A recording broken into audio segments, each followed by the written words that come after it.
It's episode 26 of the All the Stops podcast. I'm so happy you're here listening and part of this growing collection of nerds and ne'er-do-wells listening to this stuff about the pipe organ and the world thereof. I'm so glad you're here. Last week, if you listened, we had some technical issues, and that was an issue with server connection. I use a program online that basically, it allows us to do something like a Zoom call, but it saves locally different versions, and what I do is after the interviews, I download high-quality audio versions to my computer and I edit it. This week, we had those same issues, unfortunately, so the clean version that was supposed to be there, it just didn't connect and wasn't able to be uploaded for me. And so that means the audio is a little fuzzy, which really frustrates me because I care about audio and all of that stuff as a musician. I know you do too. But the good news is that Damin Spritzer is our guest this week, and she's absolutely incredible. She's ultra famous. She's like a really, really big deal. It was an honor to have her on the show. When I say she plays big concerts, I mean like Notre Dame in Paris and these huge music festivals in Italy. She's a truck and broad artist, an academic. She's an incredible person, but I really love the way she thinks about music and talks about it. So even though the audio is going to be a little bit rough, I think the ideas will punch through, and hopefully you can just kind of muscle through a little bit. Inferior audio will be back next week to normal, crystal clear audio, I promise.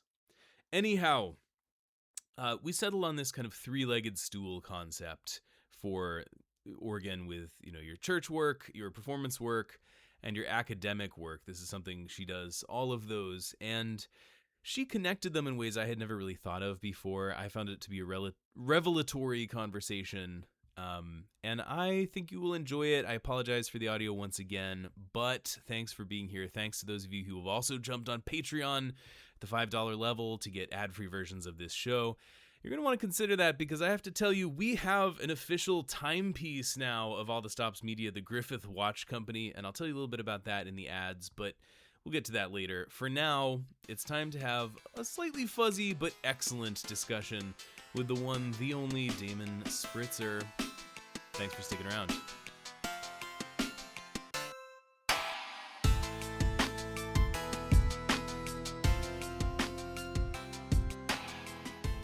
Damin, thanks so much for being on the program today. How are you? It's wonderful to be here. Thank you for asking. I am doing well. I'm really excited to chat with you. You have such a cool, fascinating, amazing career. But first, I want to see, where does the podcast find you? You have a very cool background. Today, the podcast finds me at home, which is great because I have oddly a day full of Zoom meetings, a doctoral defense, and an OHS committee and some great stuff. But this is the music room, also known as the kitten room. Oh. This is where the kittens sleep at night because they are very naughty and they have knocked so many things over. So I've got a really wonderful Esty unrestored over there. So sorry about the piles of music on the bench. And behind me, I have a Rogers that came to me very unexpectedly and very, very kindly and generously from an OU alum. It was in her final nursing home and hospice situation. So when they needed a place for it to go, they asked if I could help. And so that's the music room. Oh, that's amazing. Thanks for taking this time on such a crazy busy day for you. So I want to jump right into it and tell people a little bit about your career in broad terms from your own perspective. You've done so many different things, but just get people up to speed. I have spent a lot of time in academia and a lot of time in church and a lot of time traveling and concertizing. And I think those three prongs are incredibly, profoundly precious to me. And I'm always looking for ways that they can intersect. But I think those are the three main areas that I really focus on: the teaching and the performing, and ways to give back, being involved with committees, with conferences, with scholarship, and that sort of thing. I really love the travel. I can't lie. It's really exciting to go places and play all these different organs. Let's start there with your performances. You have performed in so many countries, so widely. You've experienced a wide variety of instruments. Did you always know that you wanted to be kind of a performer front and center? Yes. quite genuinely, that's always what I wanted. But determining, I mean, the dreams of a 17-year-old are very different than the reality of an adult. So finding a way to figure out how that works. What does that really mean to be a concert organist? What does it really mean to be a university professor? All these things take so much, as you know, so much work behind the scenes. It's such an intensive, all encompassing role to try to find your voice, to pair repertoire with instruments, to look for literature that needs to be heard and figure out what is it that I can bring to a performance, or that I hope to bring to a performance, that makes what I'm doing, I hope, special, or something that I communicate. That's what I really try to do. So it's been a journey, and each step has informed the other steps around it. So I'll go back to the idea that those three prongs really shore each other up, and all have led to what I think is an ever evolving path in that way. But I really, really love concertizing. It's really special, and playing the different instruments to me also feels really deeply connected with the organ literature and history classes that I teach. That's been sort of the most exciting, going from being an organ literature student to then getting to the point in life where I'm taking this music, whether it's Muffat and Frescobaldi, or Farman and Reger, or Howells and Dark, to the organs that they knew. And that is, it's just life changing. I it I find it really powerful and very exciting and thrilling. There are organists who consider themselves to be specialists, but I find that a lot of organists say I'm not really able to be a specialist because we have what 800 years of repertoire, and even in the contemporary days there are composers still that no one's heard of yet, that there are just people doing research. One thing about you've done quite a lot of recording, but I think you were talking before we jumped in here. You have pioneered a lot of composers that people kind of don't really know about, and you music that's a little bit off the beaten path. Can you tell us a little bit about that? Yes, and that's one of my greatest loves. And again, when we get to a point where we sort of look back at ourselves and our own trajectory, that is, it turns out to be a feature, not a bug. I've always spent a lot of time in libraries, a lot of time with interlibrary loan, looking for things and researching laterally, doing deep dives on genres, on instruments, on composers, on the organ studios of interesting composers and interesting teachers. You know, we've got like Charles-Marie Widor, astounding pedagogue, or Marcel Dupré, not to only talk about the French school, but they also had these incredible studios year after year of extraordinary musicians who were often composers. So looking for music laterally is really exciting. Um, that's something I just really love to do. And it's not that I want to stray from the canon or not uphold the canon. I mean, when we talk about Bach or Dupre or Dorfle or Franck or Mendelssohn or Reger, these composers who changed organ history, and obviously that's a short list, we treasure them because they have something to teach us every time we go back.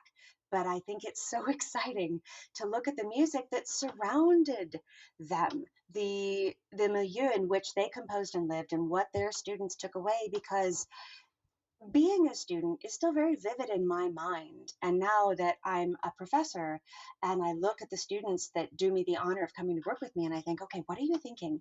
How do you feel about this? What is your takeaway? How can I invite you in? What don't you know yet? But it's those pedagogical connections, I think, are just as interesting when we're talking about professors of composition and students of composition.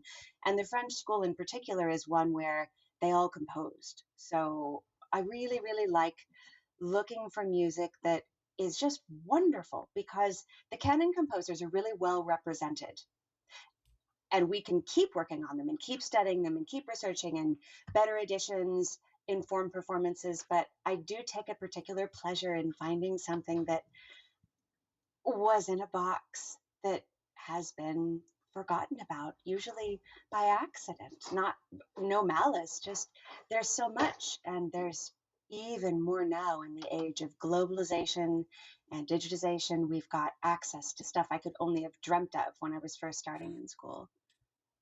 Now you've done some pairings of traditional, parts of the canon and then some lesser known works. I think on recordings. Can you give us a little window into how you might choose to pair up things that people know with things that they maybe haven't heard yet? Uh, yeah, absolutely.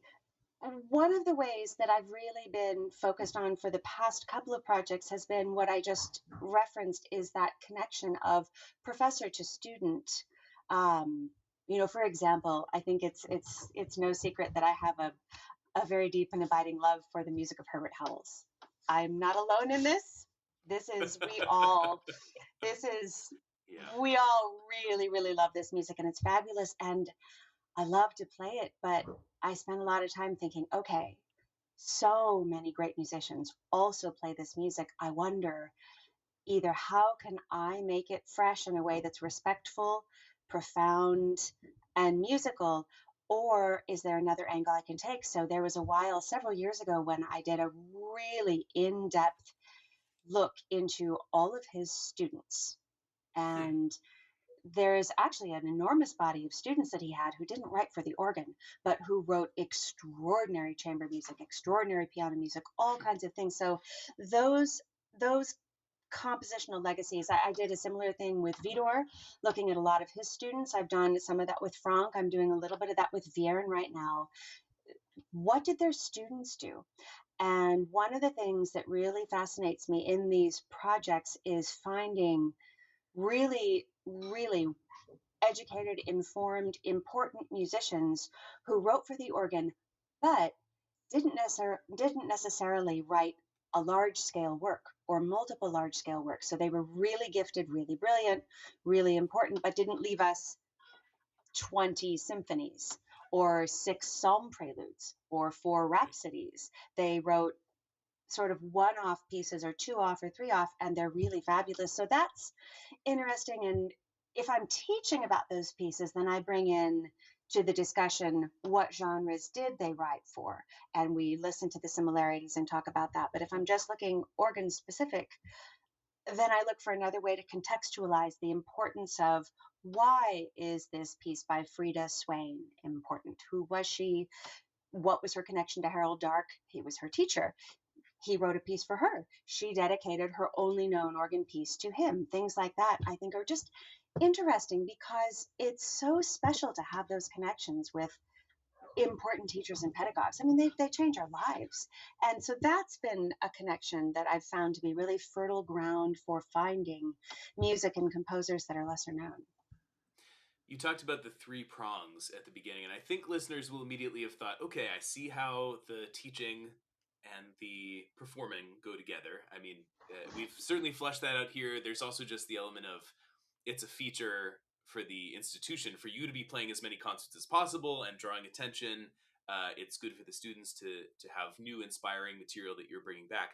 How does the church prong figure into all of this, and how does that kind of co-stabilize these other two prongs? Well, that's one of the fun conversations to have with all students is where we keep the organs, for one thing. Aha. I mean, that's also Uh-huh. part of it. But I think for the organ, and I'm certainly not the first person to say this, and I'm sure many people have said it better than I possibly can. I don't think we can divorce the chronological narrative of the Western Church with the chronological narrative of the development of organ music, with Gregorian chant, with chorales, with the architectural settings, with how the music is reflected in socio-cultural settings. I think that's a really interesting thing to talk about in organ literature. Why these pieces happen, why these innovations in organ building happened, or conversely, why we have a hitch in the story when there was something, like a plague or like the 30 Years' War, or things that the revolution, things that Yeah. involve a big change in our history, because as you mentioned earlier, the history of organ music is hundreds of years, and it is inextricably linked with culture in every nation that has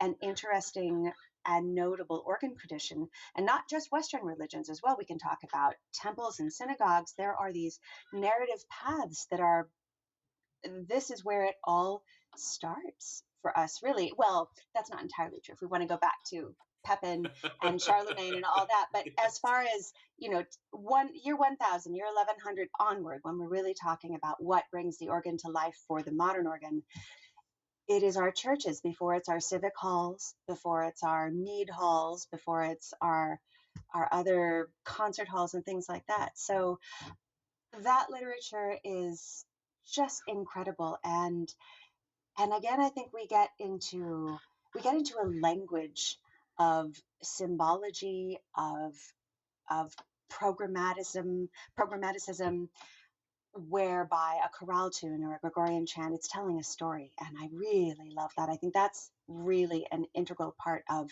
looking at the conception of this music, and how do we use music that is older to communicate today and make it relevant for the people that are either with us in a concert hall or a church or anything like that. That was kind of a rambling answer. Sorry.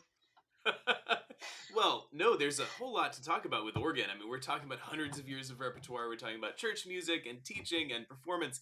I think it was very concise. Thank you. We have so much more to talk about. We're going to take our first break, and we'll be right back. This episode is brought to you in part by Griffith Watch Company, the official timepiece of All the Stops media. Griffith Watch Company is independently owned and not part of a large corporation or private equity group. Representing excellence in the homage space and custom projects alike, Griffith is a family-run American microbrand built piece by piece, shaped by real life lived around the sea, the sky, the racetrack, and the classroom.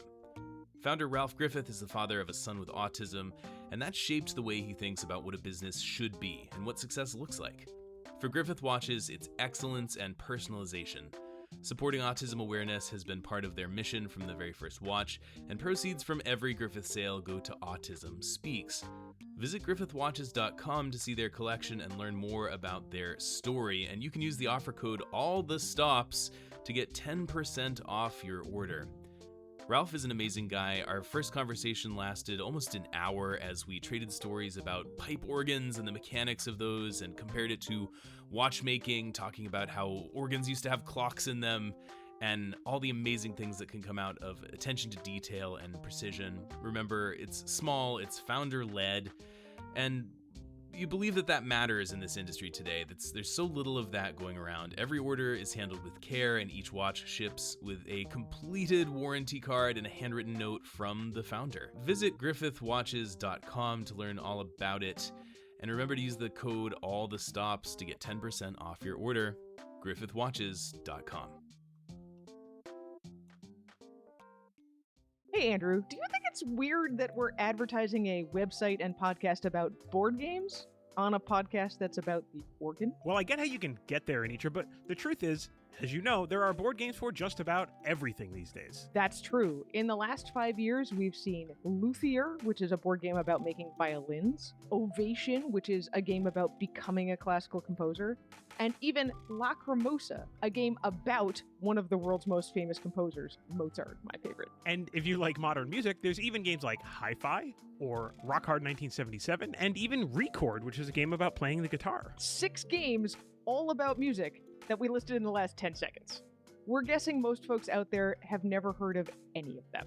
It is a hard problem, but it's also exactly why we're here, to help people find games about the topics they care about. We're Anitra and Andrew, married parents of 3, and we've been talking about board games on the internet for over a decade. We usually talk about how it's going playing games with the kids in our lives and hopefully helping you play games with the kids in yours. Do they have a subject in school that they're really struggling with? There's probably a game about that. Just ask. Find the Family Gamers podcast wherever you get your podcasts, and check out our reviews at thefamilygamers.com. You can also find us on social media at FamilyGamersAA. So, in between those practice sessions, make sure to play games with your kids. Let's talk about Damin the performer. You have had the wonderful opportunity to play hundreds, probably, of organs at this point, all over the world, and you you really actively concertize, and it's the dream for a lot of people. It's what people really want to do, is to perform and go place to place. You love it. You're in the right line of work.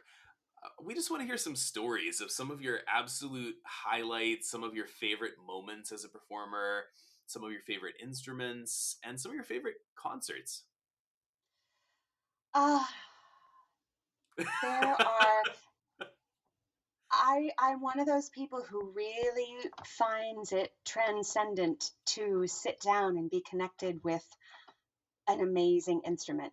It's also really important when we sit down at an instrument that's maybe less amazing to find ways to bring out its beauty. I mean, to find ways for the people that have invited you there to say, this is important, this has value. I'm so glad I'm here. Thank you.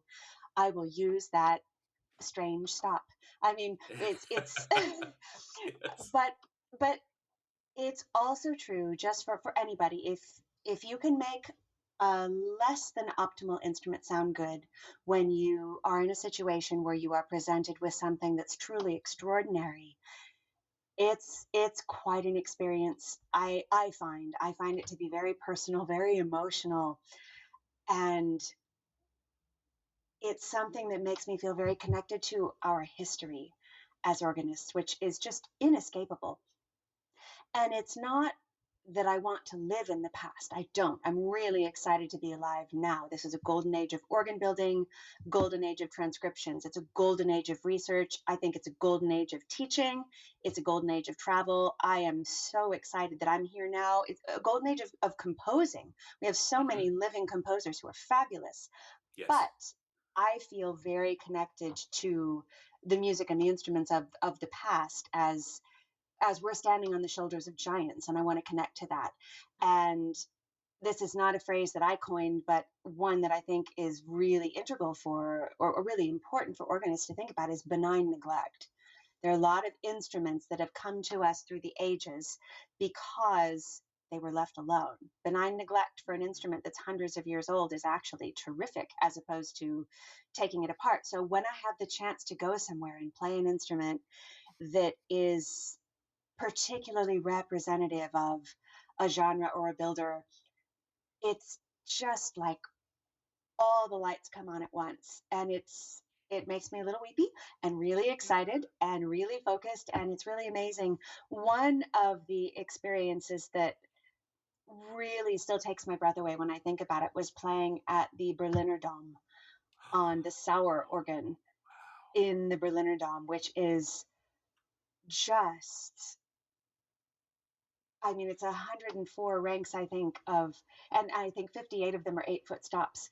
And it's just like the ocean. It was not my first experience with the Walzer, with the Rollschweller, but bringing music designed for that kind of organ to that kind of space and to an instrument, very much uh, one of the best examples of its kind. And hearing those sounds come to life, it was just profound to me in every way. I'd never heard sounds like that. And I I really was deeply, deeply moved by that organ in particular. And that's just one example. But I think that organ is a very, very particular, very important sort of iconic instrument that represents the best of its history, that's still used all the time in astonishingly lovely condition. It's a living artifact that you can play modern music on, you can play historically appropriate music on. It's incredibly versatile, but that just, I dream of that organ. Oh, that's amazing. People should, if you're not familiar with this instrument, just Google the Berliner Dom and just look. Even if you just look at what it appears like in that room, it's it might be like the platonic form of like pipe organ if you just wanted to imagine such a thing. It's incredible. That must have been such a treat to play it. And we had Caitlin Emerson on, and she mentioned the same thing of experiencing instruments uh, with new technologies, and she mentioned something Yeah, about, we're gonna get nerdy here, everybody. I just buckle up. The Rollschweller is this yeah, wheel that you can kind of kick up and down, and it adds stops mechanically. And the angle that she brought up was how maybe we get so hyper focused on how we should register Rager and Roipka and so forth, and that we're kind of fussing over every little detail. Maybe it gets us out of the music because they could just kick a wheel and just keep playing and just feel the vibes of it, right? And Yeah. and you mentioned how many 8-foot stops there are, the warmth that must create. Can you just kind of tell people about how that feels with all of those 8-foots? Like, what is that? So some people would say that, oh, isn't a Rollschweller just like a crescendo pedal? No, gentle reader, it is nothing like a crescendo pedal. It is not like a crescendo pedal. That's like saying, well, a bicycle and a Mercedes both have wheels. They're not the same thing, but they both use the same mechanism. So the Rollschweller to me felt very revelatory. Sometimes it's called a Walzer also, because the whole tonal concept of the organs that employ them historically is to make that a seamless timbral exploration of what a crescendo is. It's not a stepped crescendo where each thing you add is like 4 foot, 2 foot mixture. It's 8 foot, 8 foot, 8 foot. It's Yeah. it's like the organ is sort of enveloping you in this oceanic profundity that also generally in a big acoustic is going to be really magical as well. So it's a very subtle exploration. So Caitlin is a genius, and I totally agree with everything she said. We can't get too in the weeds.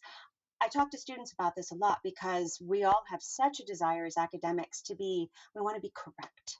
We want to do it the correct way. Sometimes that can take us down the wrong rabbit hole to say, well, but it says use the mixture. Well, is this a good mixture? Mm-hmm. Is this Right. It doesn't mean mixture. Sometimes it means louder or full or Right. dynamic change. So getting to the point as an artist, as a student, or as a performer where you can understand where it comes from, what the intent is in the geography of the music, the architecture of the music, the sonic concept, and make it unique. But you do want to honor those things. And if we get we don't have an aeoline on my fifth gear doesn't have an aeoline. So if I'm going to play odd nose, I can't start with an aeoline. Does that mean I shouldn't play it? So the Walzer is just the most seamless thing, and it totally changes how I looked at that music. Instead of needing a million pistons to do my meltdown or my buildup, it's just really smooth and lovely because the whole organ is designed for that style of changing the dynamic, and it's very unique. This is a question that I've asked a few performers we've had on. If you think about a spectrum for organists where on one side you are programming the music that you want to play and making the organ kind of work around it, or on this side, if you are looking at the instrument that you're going to be playing and you pick repertoire that you expect will fit on it, would you fall somewhere on that spectrum, or is it a false dichotomy? I don't think it's a false dichotomy. I think I'm firmly on that spectrum. I get asked this a lot, actually, because I do spend so much time, as do many of our colleagues. People are programming incredibly diverse, really amazing programs.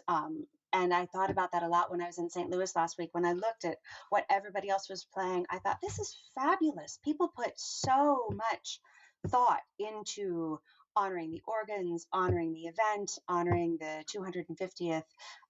I think everybody's putting thought into that, but I do really think about the organ that I'm playing. When I have the opportunity to go somewhere and play, I look at the spec, I listen to it if I can, and I think it's really critical to pair the music with the instrument as much as you can, because I think it's very successful that way. I like to joke with students. I say, well, organs are people too. Organs will tell you what they want, and it's a partnership. Is the organ playing you? Are you playing the organ? Or are you working together to do this? And sometimes that's easier than other times. And I think it's also really exciting to take a piece of music that's not necessarily written for an instrument and look for ways to be creative with that. But there is a particular pleasure in bringing a piece like French classic music comes to life in a way that just is heart stopping on an instrument of that historical period. And it doesn't mean that it's not still beautiful somewhere else, but to make that connection, I think, as an organist is a really special one, because the lineage of what we do and the historical trends of building and composition are so clearly defined for so long. So that was a very long answer. Yeah, well, it's a big topic. We're going to take another break here, but when we get back, we have a lot more to talk about. I'm going to ask you about your favorite pipe organs that you've played, so you've got to start thinking about it now. Stay with us here. We'll be right back. Today's episode is brought to you in part by Ortloff Organ Company. With instruments from coast to coast, Ortloff Organ Company has gained a strong national reputation for new pipe organs built with meticulous attention to detail, placing the accompaniment of singing first and foremost. Based in Greater Boston, Massachusetts, their thoughtful restoration work, specifically of Skinner and Wurlitzer organs, has also gained high praise. Visit ortlofforgan.com to see their current, past, and upcoming work, and following them on Facebook and Instagram for frequent updates on what's happening in the shop. ortlofforgan.com.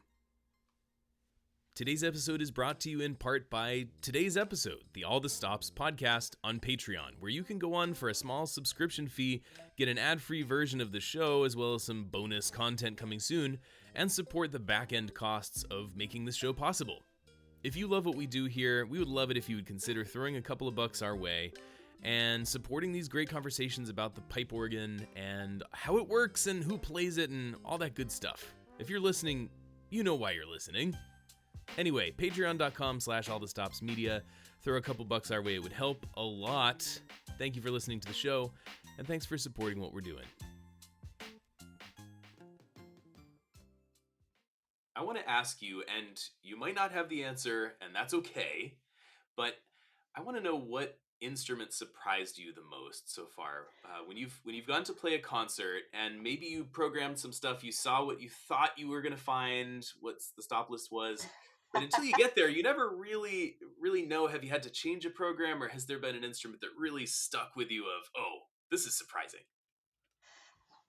Yes, there are a lot of stories here, and many of them I will not tell. But I always travel with an enormous amount of extra music just in case. I really work very hard to honor what a presenter or a host requests and to try to make it a program that's both going to reflect me as performer, scholar, artist, but that will be engaging and appealing for the room, for the space. I mean, for example, if it's a dry room, I won't program a lot of pieces that have big silences, because that kind of music isn't designed for that sort of interface. Doesn't mean don't do it. I'll look for music that has a different color palette or sonic palette to keep the room warm. But instruments that are different than we expect, they're all different than what we expect. It's like every day when I get up, they hand me a new set of car keys.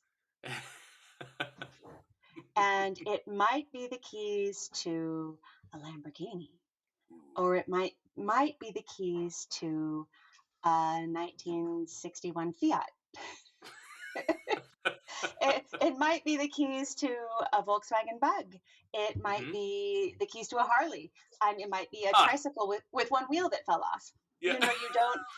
Every organ is different. 7 manuals, 2 manuals. They're all so different. The organ in Caird Hall in Dundee, Scotland, was one that I fell in love with the second I turned it on. It was just glorious. A really good friend of mine in England, he said, "Oh, Damin, you'll love it. It's a beer and pork pie organ." It's I thought that was the greatest description. It's this just warm, huge, full sound. It's very robust. It's very solid and really enjoyable. So that was really a fabulous organ to play. Some of the really magical ones. St. Paul's, London. Oh, I I cried a little bit because who doesn't cry when you walk into St. Paul's? The first time I visited St. Paul's was as a freshly 19-year-old undergraduate organ student traveling with another organist, and he'd arranged for us to go there. And we walked in and met John Scott, and I just had never seen a space like that in my life. And then to go back there and play was so profoundly moving and such a privilege to get to do that. That was really magical. Berlin, an organ that really surprised me is the, I'm sorry, I believe 1846 Jean Abbaye organ in Châlons-en-Champagne in France, where I went to make a recording. That organ precedes Franck's organ at Sainte Clotilde by just a few years. Jean Abbaye was a British builder who went to France and was very active in the first part of the 1800s. He worked with Erard, fabulous builder. He actually lost the contract for Saint Denis to Cavaillé-Coll. So he was a very well-known builder and doing a lot of things. There are not a ton of his extant instruments that we can still access, but this one in Chalon was really, really honored and excited to be connected with it through my wonderful friend and engineer, Christoph Frohman.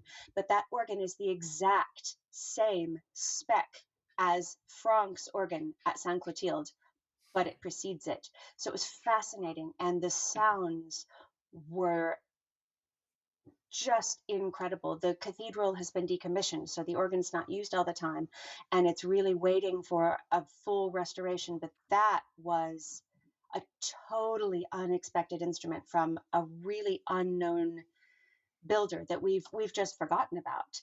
That instrument was so important to him and to his family. His sons took on his organ building firm that they went bankrupt twice of their own volition, taking care of it because they loved it so much. That was pretty amazing. Oh boy, who doesn't get a chance to get to Naumburg and to the Wenzelkirche and play the organ, that one of the organs that Bach played, and just melt into a puddle of tears and gratitude. That, and I only had just an hour at that organ. It wasn't a concert. I just had been able to make an appointment to go and see it. And you think, especially when you do travel and teach a lot and you explore these things, you think you have an idea of what did Bach hear? What did Bach perhaps want? What was he hoping for? And then you go to an organ like that in person, and it just changes your life to hear those sounds. Just, that was an hour I'll never forget. Oh, I mean, people might think we're being overly dramatic when we say words like pilgrimage, but I think there is almost like a spiritual thing. I mean, the first time, the organ's not there anymore, but the first time I walked into the Thomaskirche in Leipzig, like I teared up. I just to be in the room and you look in, and that's not even experiencing music in the space, but just to be there. Yes. I think that's a real phenomenon. And you talked about a golden age for a lot of things today, but I think having the sense of context is really important. So you can intentionally bring something from the past and then share it with people, and then set up students to be able to do the same thing from their new perspective. I want to explore the golden age thing a little bit. I'm sensitive to our time here. You've been very generous. I do think the organ is more popular than it's been. It has ebbs and flows, and it had glory days in the early 20th century, and there were glory days in the 17th century, and it comes and goes. But I think right now, by the numbers, more people are consuming organ music than any time in our lifespan. We have some young listeners to the show. We have some people who are studying and who maybe want to be organists as their job someday. I want you to share from your perspective, what are some things you would say to a young artist now, and some of your reflections on where the organ sits now, if you have encouraging thoughts, words of wisdom, etc. One of the things that I think is really critical to being an organist and being a successful organist, and this maybe ties back to a bit of the church aspect of it, or the concert hall aspect of it. So an organ is not something you carry around. We don't own them. We can curate them, we can care for them, but it takes a village in a way that no other instrument takes. It takes, and always has, it takes an astonishing amount of resources, not only for its original building and installation, it takes a vision, it takes a village to put these things together, to value them, to care for them, to maintain them, to play them, to keep them going. So I think one of the most critical aspects of being a successful organist in any arena is relationality with other people.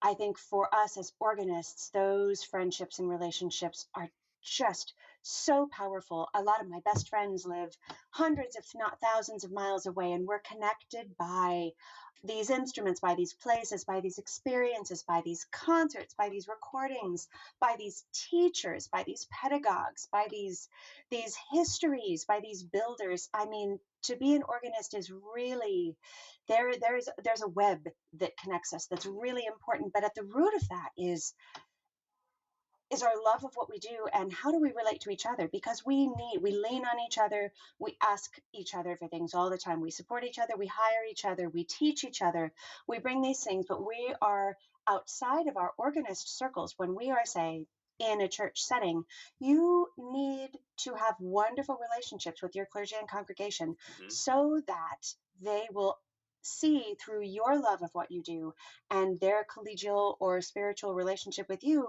the value of contributing to this for the legacy of, whether it's the Meyerson or whether it's St. Patrick's Cathedral, that this is a legacy investment in every way. We pass through, we hold these instruments for a time, but they're not ours. So the relationships that we form, I think, are the biggest thing we can do, not only for our own happiness and our own connection with colleagues and friends and students and teachers, but to ensure the health of the organ world going forward. We really aren't doing this alone. We can't do this alone. I can't take care of a pipe organ alone. I can't afford to, and it weighs several tons, and it takes it takes a village to take care of these things, and we need to have those villages and be connected, and sharing a love of what we do is really important. So we've got to really be, I think, humble and appropriately collegial in all those situations to really make sure that a high tide raises all ships. And for organists, I think that's also a very special and kind of unique thing to really prioritize those connections and realize that those connections now are what will allow the instrument you love to then be loved by even more people, hopefully in perpetuity. Damin, I loved what you said about showing the love you have to the people around you, and that is what you do nonstop. It is so evident, and we can just hear it in your voice and see it in your face. The passion you have, the love you have for what you do. Thank you for sharing your time with us today and for teaching us this stuff. I'm all hyped and excited now. I have to say, I feel like going down and practicing. You've already got all your degrees, or I would say come study with me. Come on down. I know. Well, come actually, and visit. That's what. Please, just before we close here, just if someone is interested in studies, where should they look? Studying with you. Oh, if they want to study with me, just reach out to me. I am the easiest person in the world to find. Damin Spritzer at any email domain you imagine. But I also really, I would like to talk to any student who is interested in guidance, not to convince them to come study with me, but to show them that there are people out there who want to invest in them and believe in them and are happy to give advice, be a listening ear, be a soundboard, anything like that. We need to have that kind of network. So if anybody's just wants to have a chat or has a question or wants to know about an organ or wants to find a resource, just send me a message. I mean, message me on Messenger, message me anywhere. I'm really happy for it. I really try to paint with a broad brush. I mean, organ, there's just so much, but it is, again, it's the high tide raises all ship. If you are a young person, you want to talk to somebody who has been doing it for a little while, talk to me. And if you just want to talk about organ, oh my God, I love to talk about the organ. I love to talk about the organ. And there's just so much, but I'm also interested in what other people are thinking and feeling and saying. My ideas are just mine, and I love having new things to consider, new angles, new repertoire, new thoughts, new instruments, new performance ideas. It's not static. Organ is very much a living thing, and it's great to find ways to network. So I'm happy to be a resource and a sounding board, and I love welcoming people to study too. Damin, thank you so much for your time. It's been an absolute pleasure. Thank you so much for having me. It's wonderful to see you online, and I can't wait to see you in person. All the Stops podcast is a product and trademark of All the Stops Media LLC and is recorded and produced by me, Wesley Hall. The music is written and recorded by me too. Copyright 2026, all rights reserved. Thanks for listening.